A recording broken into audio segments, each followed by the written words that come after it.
خونیشاندان فلسطینیا لتوایا باجر و باجر کان ایرو اینیه دست بکر پشتی بریار سروک امریکا دونالد ترامپ به وگهاستنا بالیوس خانه امریکا با اورشلیم قدسه و ناساندناوی به پایتخت اسرائیل. لشکر اسرائیل گاز و گلین پلاستیکی بکار اینان دجی هر کرداره که وکو او دبیجن هیرشن تروریست.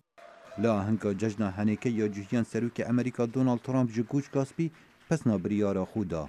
No force has ever crushed your spirit. چه هزکی هیوین تا جناب نبرن او چه خرابکاره که باوریات تا تگ ندا جبر هندی جوهی ملتکی پرشنگ دارن او از نها حزب خوشیکا اسرائیلیا در دربار اورشلیمی دکم.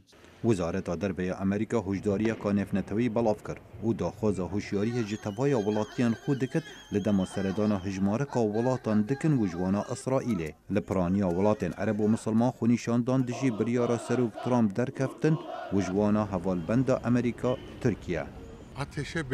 از دبینم رشتنا نوت بسر آگر دایا اوا با آشتیا جهانی نباشه گرجی وی زیده بنو اوا بریاری کی شاشه. بریارا سروک ترامپ سمبولیکه جبرکو کنگرس امریکا بریارا کو اورشلیم پایتخت اسرائیلیه جبری 20 سالانی پسند کری. بالیوز امریکای بری با عراق و ترکیه جیمز جفری دبیجت کرداره که وها به واجو آشتیه لروشالات ناوین لاواز دکه. کشه اوی اگر قادی بدت خلقی حریم و جهان مسلمان بسیاره که بکن اری اف سروکه پیوندین گل مسلمانان بو کی ودبه. اوهاتی کرن لاواز کرنا پروسیس آشتیا اسرائیل و فلسطینیانه. لما ها 5 سال سروک امریکا دونالد ترامپ سردان عربستان سعودی کربو و دانستاندن لسر پیدا کرنا برای که دجی دستوردان و گفن ایرانه کرد. اره بریارا ترامپ درباره خودسه و چند باندور لسر پیدا کرنا وی برای بکت.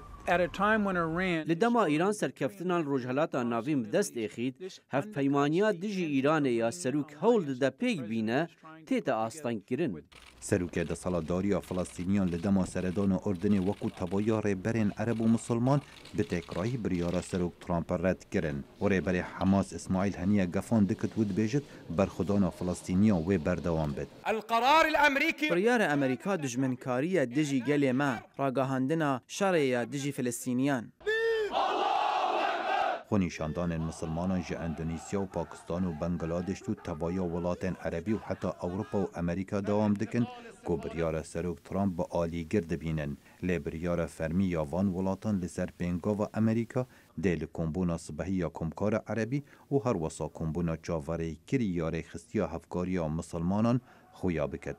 خالد فتاح دنگ امریکا.